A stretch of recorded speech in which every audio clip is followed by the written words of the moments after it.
Welcome to the Legal Leaders Podcast, brought to you by LawVu, LawVu's community for in-house legal professionals, where we dive into the heart of the legal profession to bring you unfiltered discussions with industry titans on a broad spectrum of topics.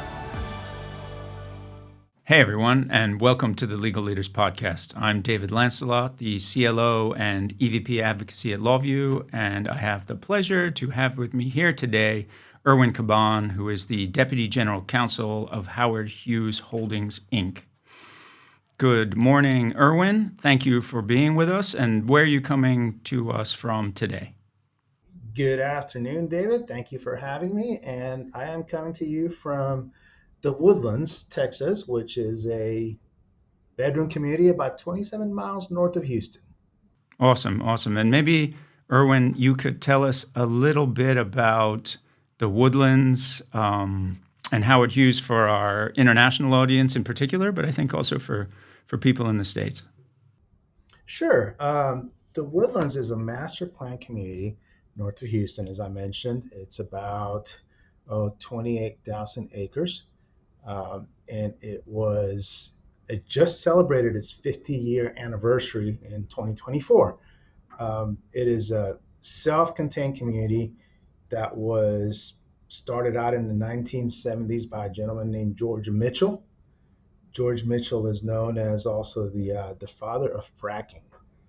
He invented fracking. And so he had oil and gas ventures on one side and real estate development. He developed the Woodlands. It is a beautiful community, about 123,000 residents, and 35% of it is dedicated to just green areas. So it's just a beautiful wooded community, just an oasis north of Houston. Relationship to Howard Hughes, it's convoluted, but when Howard Hughes passed away, he left most of his real estate holdings in one particular trust. At some point, that trust was purchased by, or the land in that trust was purchased by a company called the Rouse Corporation, that then was acquired by GGP Holdings. GGP Holdings way back was owned malls all over the U.S., went into bankruptcy, spun off the Howard Hughes portion, the Howard Hughes Corporation, which then expanded into Howard Hughes Holdings. Howard Hughes Holdings includes the Woodlands community here in Texas, the Bridgeland community also here in Houston, the Woodland Hills, Ward Village in Hawaii. We've got downtown Columbia up in the Maryland area, newly acquired Teravalis in Phoenix, and Summerlin west of Vegas. Wow. So I think there's a real Texas story there. And a real Howard Hughes type, industrialist story there too. So fascinating. And I often think of you as the mayor of. I know you're not actually the mayor, Erwin, but the mayor of the Woodlands. And just an anecdote. Sure, because the president of the region would probably be the mayor. But we are, the Woodlands is now a township. It's a special district. It's the only one of its kind in Texas. So it's a corporation, but it's a town. It's very unique. And so we have a very close relationship with the government of the Woodlands. Yeah. And now that I know you, Erwin, when I look at Texas and on Google Maps, and I related this to you in an earlier conversation, when I look at Texas and I kind of zoom in just a little bit, I see the big cities, the sort of triangle of Dallas and Houston and Austin and San Antonio, that kind of area. But I also see the Woodlands. Like, it's literally big enough that it shows up in that kind of perspective. And it's just really neat to now have a better understanding of the sort of communities and geographies and the history of the area and the fact that you're, I know somebody who's deeply involved in the management of something at that scale. Oh, it's got such a unique history, and there's so many cool little facts about the Woodlands and things that are unique to the Woodlands, or firsts here in the Woodlands. It's just a lot of it came to light in last year's anniversary celebration, to kind of, or at least bring them back to the top and have conversations about the unique history of the Woodlands, something we are very proud of and we're very protective of here at Howard Hughes. Very cool. Very cool. Super interesting. So, Erwin, let's maybe kick off with how we met. So I think the first time we met in person was actually at the ACC conference in San Antonio, and I think you have a very close relationship with San Antonio. I've come to understand from knowing you for a little bit, and then I think the genesis of this conversation and a lot of other conversations that have been really, really cool is when you had the LawVu team into the Howard Hughes offices, and I guess that was in the Woodlands, right? In the offices you're sitting in now, right? And you also had on the same day Sterling Miller come in to talk to the team there. That's correct. Which resulted in a bunch of really, really cool stuff happening, and sort of, I think, gave me an understanding of the level that you were operating at, right? Like you had this way of thinking that was, I'm going to get this, sort of cutting edge legal tech company and this super well-known thought leader, Sterling, into the same room with my team and sort of share and push things forward. And then I immediately thought, well, and the team thought actually, like, we got to talk to this guy more, right? Like this is a guy we want to have involved in a lot of stuff. So I thought it was. I appreciate that. Yeah, and maybe you could give me a sense for why you brought that together. Like, what was your goal there? What was the goal with having Sterling in the room? Sure. It was my first year with the company, and we have attorneys all over the place, and we had never come together as a team. We were just coming out of COVID in the last year and a half, and many of these attorneys had never met each other, and so we never had an all hands in one place at all. So we thought, let's do a 2.5 day conference, bring everybody in, have sessions that are meaningful, and there's such a unique transition from working at a firm to transitioning in-house, and that's been a big focus for me for several years. And I thought, let me go find who is a thought leader out there that's unique, that's doing great things and saying great things. And Sterling Miller just kept popping up. And so, I said, what the heck? I reached out to Sterling and say, hey, do you go, on site and have these types of conversations and presentations? And we touched base on email. We talked on the phone a few times, and we just really connected, had a great conversation. And Sterling was generous enough to agree to come down to Houston and spend the day doing several presentations for the entire team.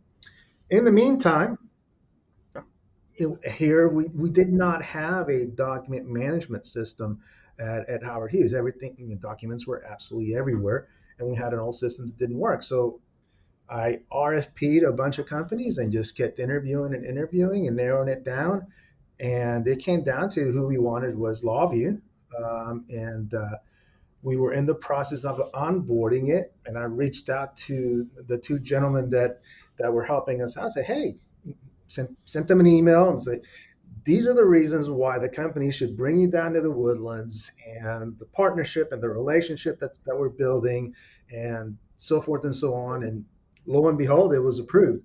So your guys came down and did a presentation. And before the presentation, I put your team in our green room, and I put Sterling in the green room. Next thing you know, they're come out holding hands and being best friends. And that's just the relationship started from there. So. Yeah, well, I have to say I really appreciate that. I just had Sterling speaking to my law school class at the University of Florida, right, for the students. And he was great. Man, like, can you imagine being in law school and having somebody like that come in and be like, okay, let me tell you what it's like to be an in-house lawyer, and here's how he is. Here's something to read, and here's a few tips, and those tips will probably be the most valuable thing you learn in law school, right? So. Yeah, really, really appreciate that. And I also want to say, like, probably my favorite thing to do at work is have those team meetings where you get to take a step back from the hustle and really like think about stuff, right? Think about strategy, think about ways of working, think about just engagement and being an awesome team. So kudos to you for doing that as early as you could in your time there. Maybe we switch gears a little bit, Erwin, Sure. and just talk about your background. I always like to hear from guests what got you into the law in the first place, right? Like what was it that, and I know you did stuff before you got into the law, right? So, and I think that adds a lot of value, frankly, to a legal career. So maybe give us a bit of insight into your track to the legal profession and what inspired you to become a lawyer in the first place. Sure. Well, the law was a second career for me. I already had a couple of little ones, married with two children, and had spent close to a decade just doing other things. And one of them being the restaurant life, which can be, you can take a beating working in restaurants. It's challenging. And I'd always wanted something that I could own, nobody could take away from me no matter what in my career. And a law degree is that. No matter what happens, you have your law degree, nobody can take it away. And there's just so many things that you can do with it besides practicing law. I've always been a reader. I've always been inquisitive. I've always been very curious.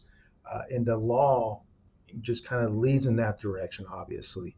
So, I've got two kids and a wife, and we talked about it, and it's going to be a lot of sacrifice. Let's do it. Sold the house, family moved in the kids. I got a great scholarship at SMU up in Dallas, and so I went up to Dallas. It was challenging. My family remained in San Antonio, and so what I was doing is I'd spend 2 weeks in Dallas. Friday afternoons, I'd get in the car, drive the 4.5 hours from Dallas to San Antonio, stay through the weekend. Monday morning, I'd get up at 3 a.m. and I remember my first year. I'd be in Dallas by around 8 or 9 o'clock, just in time for torts, which was kind of a brutal start to the week. So I did that for 2.5 years, and then I was able to, in my last semester, visit a law school in San Antonio. And LawVu was very generous, and that they gave me an office where I could do my LawVu work in San Antonio. And then when the semester ended, I just went back to Dallas for graduation and started working at the firm that I got an offer from in San Antonio, which was at the time Fulbright and Jaworski. It's now Norton Rose. So that's how I got started. Wow, that is. You clearly have some kind of, I don't know what you'd call it, nuclear reactor that keeps you going, man. Because I've told you this story. I actually love watching restaurant management, particularly in places like airports where there's all that pressure, because it takes a very, very, special is the only word I can think of, kind of individual who can manage in that environment without the whole thing, melting down. There's so many emotions and there's so much pressure to keep a team working, in a positive way to a constantly changing goal, which, you never know what's going to happen, right? Like whatever, we ran out of this particular item, or this guest came in with a bad attitude, right? Like, or a team member. And it really makes me think of running a team at a business, it's especially labor a legal team. intensive. You have over 100 employees. Margins are extremely small, so profitability is always a challenge. It's a tough world, and it's gotten tougher. Yeah, absolutely. Pressure's on, right? Pressure keeps building in that business, and I think I've told you this. Level of character in me that helped me through all. 100%, work ethic, just getting it done. But also, I think, and I've seen this before with other, what I think of as top people in the industry, having an experience that you can lean on when you go in-house, right? It may not be as applicable in private practice because of the particular, environment that is. But when you go in-house, having those skills from people management, working under pressure, maybe sometimes having customers who aren't super nice and respectful, maybe they don't want to work with legal, is very, very, very valuable, super valuable. Very true. So fair to say that everybody knows Norton Rose, I think. I certainly do, from the UK. Very well-known law firm, international firm. You spent 10 years there doing, what I would think of as property work, but economic development is what I've learned from you. So maybe you can explain that sort of track of your experience. Yes, I joined at the time Fulbright Jaworski, and I still consider myself a Fulbright lawyer, as most of the older ones will tell you also. They take certain pride in that. Started out doing public finance, bond work, did that for a couple of years. And then there was a partner in economic development and tax that needed an associate. And so there was some negotiation, some bartering, some money exchange hands, and I think my partner sold me to the other partner. Not really, but just which was another great opportunity within the firm to learn the economic development practice and everything that has to do with tax abatements and partnerships with municipalities to build projects and to build just lots of unique projects in the San Antonio area. From there were a few years where the market got really rough, and I did a few other things at the firm and ended up doing real estate. And so those are the three major practice areas that I touched at Norton Rose. That's not a thing that is conducive to achieving partnership when you touch different practice areas. It's important that you focus on your niche, and after those 10 years, when the partnership track begins, you've built a clientele in that area and in that particular subject matter expertise. But my track made me more of a potential in-house lawyer than it would have been a partner at the firm. Around the 10-year mark, also there was a tragic incident in my life where I was taking care of my children for the most part, and so I needed an opportunity to take a step back, slow things down, and have weekends. There was a client of the firm who was looking for their very first lawyer ever. They had grown enough to where they wanted somebody in-house to help with their projects.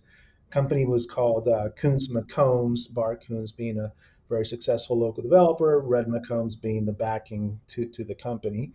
And so after conversations with Coons McCombs and talking to my firm, I felt like this was a great opportunity for me. And so I left the firm to join the developer. It was a lot of fun.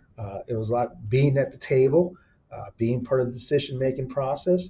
And it was just a great opportunity for me at that time. Yeah, and I think it speaks to sort of the wisdom that I've heard from you, from Sterling Miller, from Richard Susskind, and in particular for I think law students and early career lawyers, particularly in private practice, right? Like, you're interviewing these firms too, right, when you go to a law firm. And I think one of the things you should be looking for is, especially these days where it's unlikely that most people will make partner, right? You're going to go somewhere. You're probably going to go either to another law firm or in-house, right? Obviously, I'm super biased to going in-house. And so the firm is really your network. Their clients become your network for roles in future. And I think of it as one of the most important questions to ask is, who are your clients, right? Who am I going to be working with, and am I going to get the opportunity to get involved in the business, to have contact with the business people there? I don't need to be every day with the GC. I get that that's the partner's job, but is there an opportunity to do a secondment, right? Will I be able to go work at Howard Hughes Holdings Inc., right? How awesome an opportunity would that be? So I think that's super, super valuable. And then I love this idea of the difference between working at a law firm where it's all about specialization And it's not just about specialization to be like super intellectually all the way down. It's about specialization for that because it's the business model, right? The business model creates that need to know a specific group of people to build your book of business. And I can't tell you how many people I've spoken to who are like, I wanted to be a generalist. I wanted to be involved in the business. That's where the exciting stuff happens, which is why I went in-house, right? And it sounds like a similar kind of arc for you. You're 100% right, David. I think one of the biggest challenges of adjusting from being an external advisor and as an outside counsel to becoming a integrated business partner, because that's what you are. You can't look at yourself as just an attorney. You have to be a business partner. Um, and so in private practice, you provide legal opinions for the most part, and you move on. In-house, you own the decisions. You're at the table with it. You work through operational challenges.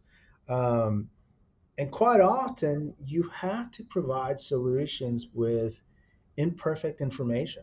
You don't always have all the information you need. They're at the table and they're throwing stuff at you, and they're business people. They need to make deals happen, and so you've kind of react with what you have.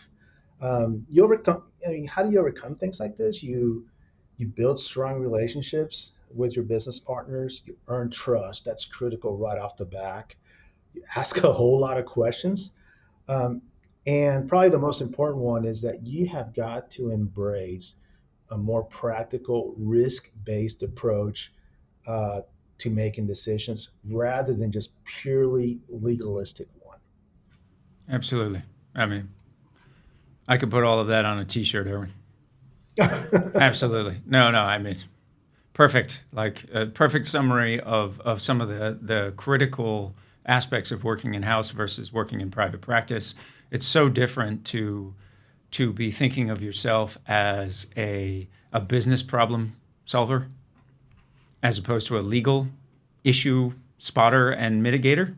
And obviously with your background and how high you've climbed, you're right on the money there. Next step after the developer, not long after that, you're at Amazon. That's correct. Tell me about that, because this is how I learned about economic development, and the sort of light bulb went on for me. So there was a point where my kids were off to college, and I was home alone and kind of bored, not having them around. Uh, and they weren't coming home. They, fraternity, sororities, the great college life in Texas. And I get a call and say, a recruiter, and go, hey, we've got a great opportunity for you in Seattle. And I go, okay, well, uh, never been out there, and so it's with Amazon, and so I went out there and had meetings and conversations, and just loved the opportunity. So sold the house, packed everything, and downgraded and moved to Seattle. And so I started. The initial work that I did there was just pure real estate on the ops side, which meant that represented the teams that went out and developed the fulfillment centers and delivery stations and all those same types of logistical facilities that Amazon has. And so I was responsible for the legal side of developing facilities throughout the United States. I also rolled out the Australia market and the initial rollout of the Mexico market. And this was through the COVID years, which was very interesting in Seattle. But after working in real estate for about a year, the opportunity came up from the head of the economic development legal team to join them. And I had a love for economic development. It was a strong part of my background. It's just very fascinating. And so I jumped at the opportunity to join his team. Um, so we were responsible for Amazon's worldwide economic development projects. Uh, After a few months, he got an opportunity with another legal team at Amazon, and so he gave me a call and said, "Hey, I'm going to take this other job within Amazon, and it's just a great opportunity for me. And so I want you to take over economic development legal." And so that's how I took over the team. And so our responsibility was managing all economic development opportunities for Amazon worldwide. It could be for opportunities for fulfillment centers or other types of stations throughout the country. It could be Amazon Studios. It could be Prime Video. It could be devices. Anything that was a potential economic development opportunity for Amazon, we controlled.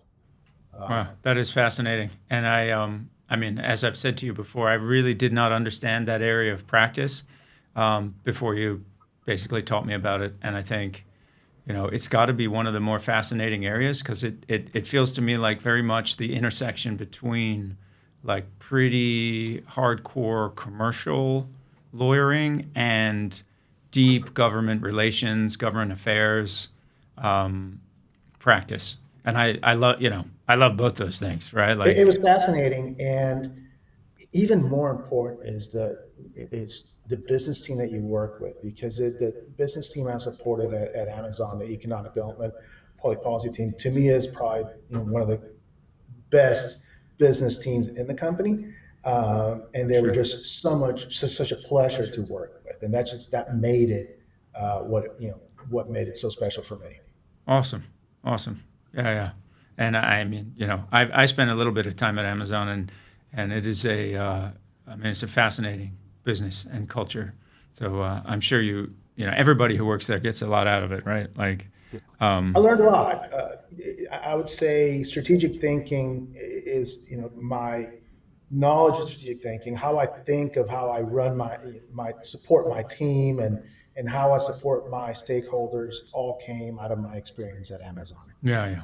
Yeah, and my experience there when I was with Amazon in the UK was if you're running what they would think of as a relatively small vertical from a commercial perspective, maybe you're just the head buyer of that vertical. You are then qualified to run a really significant business in that vertical, if you know what I I mean, right? agree. Like if you're doing cycling for Amazon in the UK and you leave Amazon, you are prepared to run a cycling, Just online fine. business. No That's problem. perfect. Yeah, totally. So if you're doing economic development globally for Amazon, that is quite a training ground for, as you say, strategic practice. So what's next? What happens after Amazon? So the COVID years are happening, and uh, as is well documented, we were just working remotely, and my family was in the Houston area. So as orders from Amazon came to stay home, I decided after a few months to grab my dog and come down to Houston and just be around family. And one of my trips, it turns into a love story. I met a girl, and so started seeing her in Houston. Went back to Seattle, spent a few months there, came back to Houston, spent some more time. 3 years of COVID go by, and the relationship has grown. And on a ski trip to Colorado, I proposed, and she said yes. And then Amazon said, we're going back to the office. So obviously, I had a decision to make, but it wasn't much of a decision, obviously. And Amazon was generous enough to say, "Hey, take your time, find do what you have to do. We're supportive." And so I went through LinkedIn and just kind of looking for jobs, and the Howard Hughes posting just came up. It was just right there on LinkedIn, and I applied through the site. They set me up for an interview, went back and forth, did quite a few interviews with them, and just realized that this was a great opportunity. Now, I could have stayed at Amazon and waited a little longer till they said, hey, now it needs to happen. But I was worried that I wouldn't have an opportunity like the Howard Hughes opportunity if I waited. And plus, I loved what I saw. I saw the potential, and I really wanted the position. So I accepted the job at Howard Hughes, and now I've been here, gosh, a little bit over a year and a half now. Nice, nice. Yeah. And we got married. So Congratulations. Congratulations. Yeah, that's a real, I mean, can you imagine how many COVID love stories there are? You could, probably a few, right? none of us want to remember COVID, and sort of blank that time out, but a lot of relationships, I think, were created and broken during that time period, right? That's the other side.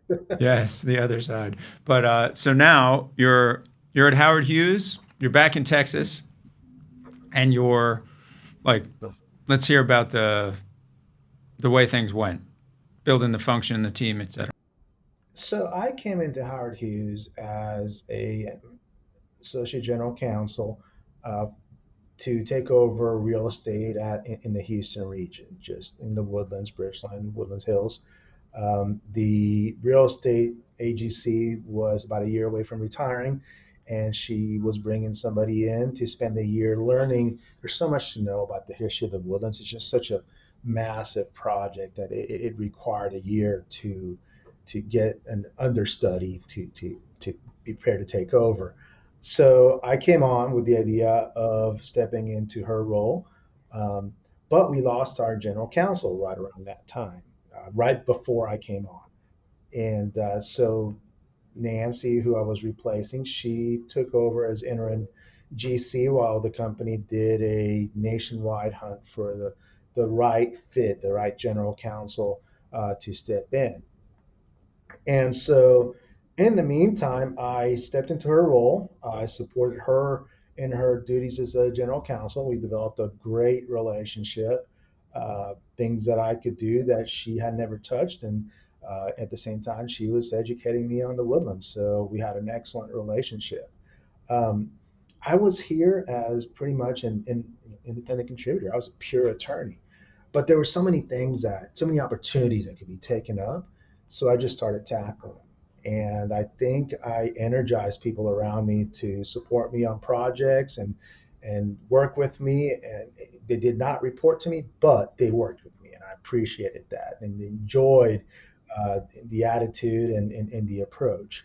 So when we finally located the right general counsel, uh, he started. It took about 8 months, but it was a worthwhile 8 months because Joe's absolutely great, and we seem to think the same way. We complement each other, and we approach our profession in a very similar way, and how we deal with the people that support us.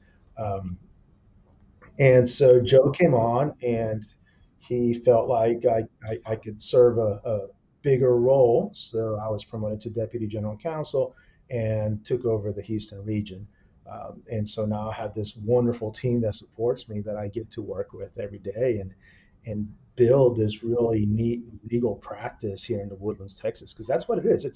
It's a real estate boutique, but we also support the corporate office. And so there's quite a bit that happens on our legal team here in the Houston region. So what kind of, I mean, give us a sense for day to day. Like what are the matters that are coming into the team? To explain that, the Woodlands is it's a master plan community, but it's not your typical master plan community. It is massive. It's 123,000 residents. It's 8 villages, each village self-contained. And it's like a circle of life. And we're building that in Bridgeland now, which is a brand new master plan community in relation to the Woodlands. And so you start out with residential lots that are sold off to developers. Developers sell all these residential lots. So now you're building a base of residents. These residents need stores, they need medical, they need shopping, they need schools. So from there, we design. It's a Sim City that we have designed, and so here's where the churches are going to be. Here's where the hospitals are going to be. Here's where the commercial office buildings are going to be. Here's where the retail is going to be. So all that is real estate that we practice. So I have people on my team that handle condos, people that handle real estate development. We are a massive landlord. We have millions of square feet of commercial development. So we hundreds of leases. So I have a leasing team here. And then there's all the infrastructure, lawyers and legal professionals working with the development team when it comes to easements and rights, searches, oil and gas issues, HOA issues, HOAs, COAs, POAs, you name them. So it's a legal team that handles every imaginable area of real estate. There isn't one that doesn't touch it. Also, our corporate office is here. There's trademark issues that we handle. There are IT issues, data privacy issues, cybersecurity issues. We're a very technologically savvy company, so there's a lot that comes across our desk. So that's it keeps our days busy.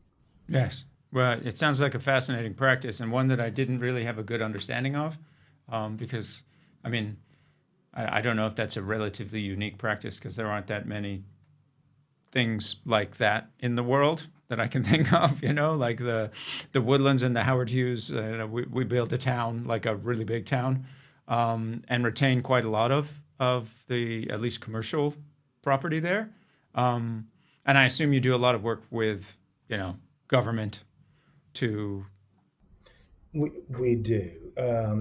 Here in the Woodlands, with the Woodlands Township, we have a very close relationship with the county, Montgomery County, and also with Harris County, just because part of the Woodlands is in Harris County.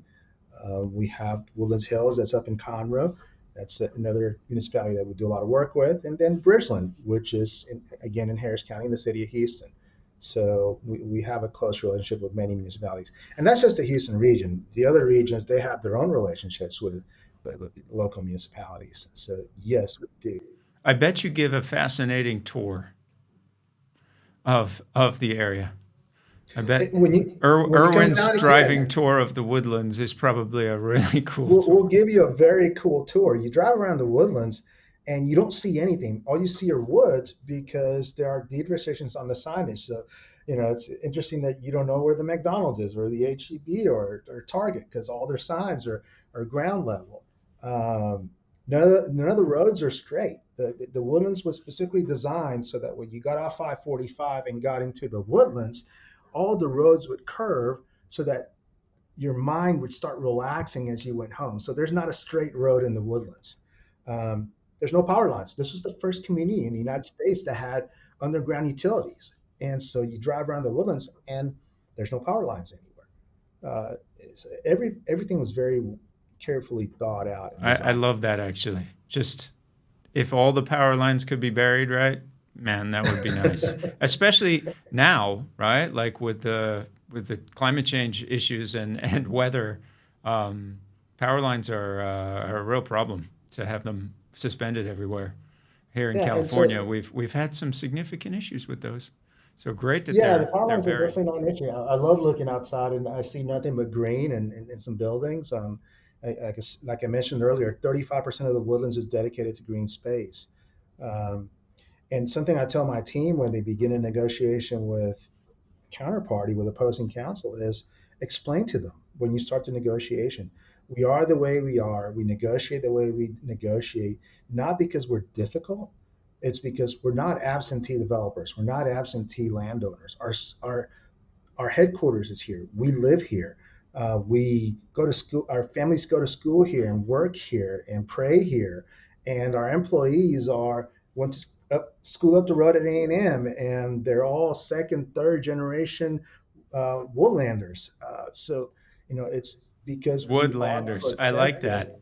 And I mean, there's something great about working for an organization and being able to have that conversation with whoever you're dealing with, where there's a purpose, right? Like we built something we're proud of, and we're not doing this to be annoying or to be overbearing. We're doing this because we actually care that, however many generations in the future, it's still a beautiful place, which serves the needs of, generations and generations of residents. I think that's awesome. Because really, if anything goes wrong out there, Howard Hughes did it. Hopefully, when anything goes right, Howard Hughes did it. Hopefully, yes, totally. But definitely, if it goes wrong, Erwin did it. Erwin. So, switch gears again a little bit.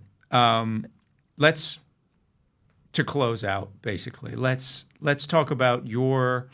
You've already spoken a little bit about this, right? Your thoughts about in-house lawyering and leadership, but maybe again from the top. What do you feel like your role is as a legal leader in an organization like that? That's a good question. I think at this point, when you transition from an individual contributor to being a legal leader, I think the biggest learning curve that leaders have is how to empower your team rather than trying to do everything yourself. And that's something I had to learn. I've got to do this, I got to do that. No, and that's the biggest complaint I hear from young legal professionals. It's like, man, I want to learn, but I can't get my partner or I can't get my boss to take the 10 minutes, 15 minutes, or a couple of days to educate me. So you got to do that. You just got to invest the time. And so early on, I had to shift from being in the weeds on every detail to trusting my team.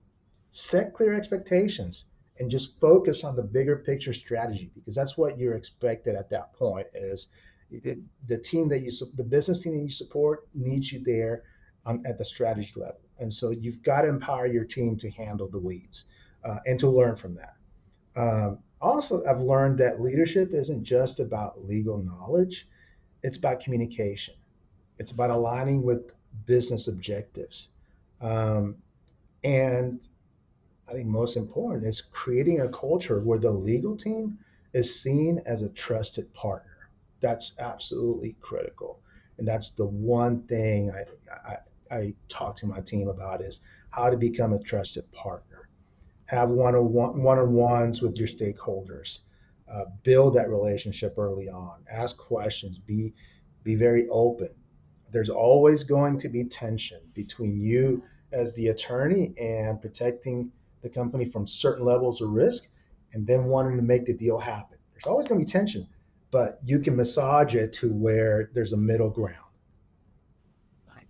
Yeah, spot on, spot on. I love the idea of it's particularly challenging, I think, for lawyers to do that. Like, I'm now gonna zoom out or step back a little bit from the work, right? Because we're trained so hard to be in the details all the time.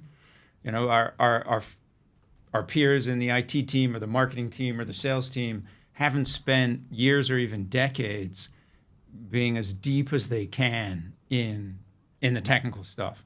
That is what lawyers do, man. We are deep in the technical stuff.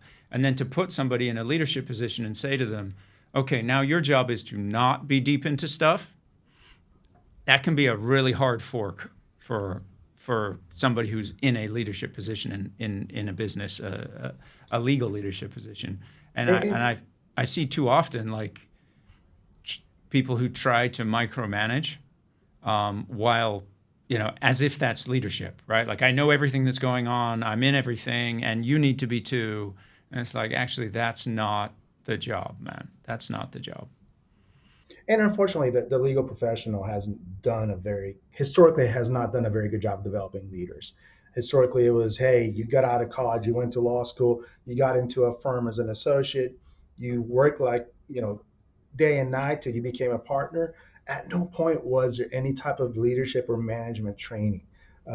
You became, as the years went by, became responsible for developing by just showing them the legal side. And yes, a lot of law firms are recognizing that and developing young associates in a better way, realizing the importance of leadership and management development. It's not just the profession part, it's the soft skills. But historically, that wasn't the case. And sometimes you just have to go out and find it and educate yourself, or go to a company that will spend the time on doing it. Totally. And that's another, I think that's another thing for more less experienced, I guess you could call them, lawyers in their professional journeys is that idea of finding the company that has the resources and the culture to do the training, the kind of thing that I'm sure you got at Amazon and other places, and I'm sure at Howard Hughes too. Like, they see you as a leader and somebody who's going to go places, and they're willing to invest in you in that regard because they know you're going to be leading a function and a team for the business. Now, law firms do not do that in the main. Very few of those law firm partners will ever have a significant team, and so they don't need it. But anybody who works in business needs that training. And I think it's also about like cross-functional operations and leading, as you were saying, when you were early days at Howard Hughes, you're leading without authority, right? Like, how do you engage and lead without having a solid reporting line to someone? So they're all super, super valuable to figure out as early as you can in your career path. So I think words of wisdom, and I got to say, Erwin, like, thank you so much for being here with us, because my goal here is to create as many role models and examples for our profession, for that modern mindset, right? To say, like, here you go, you're doing the right thing when you're doing things Erwin's way, right?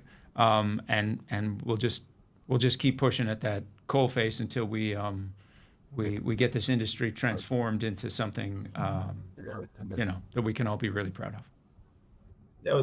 Thank you so much for the opportunity. It's a lot of fun, and I'm very flattered and honored I got the opportunity to talk to you and share some of my thoughts. So yeah, and I'm really looking forward to Erwin's tour of the Woodlands. So I'm totally taking you up on that. We'll take you to the next Woodlands, time and I'm we'll in take you to Texas. Bridgeland, which it's a growing community. It's just getting started, so there's a lot of you can see the comparison of the developed Woodlands and Bridgeland, which will be what the Woodlands is in 30 to 40 years, because that's one thing we don't plan for 2-3 years on the road. We plan for 30, 40 years on the road. So. Whoa, wow, that's a whole nother thing we could talk about for hours and hours. That's really fascinating, the long-term view. Thank you so much for being with us today, Erwin. I really appreciate it. And thank you, everybody, for listening and watching. This has been the Legal Leaders Podcast, brought to you by LawVu. And see you all again soon. Thank you.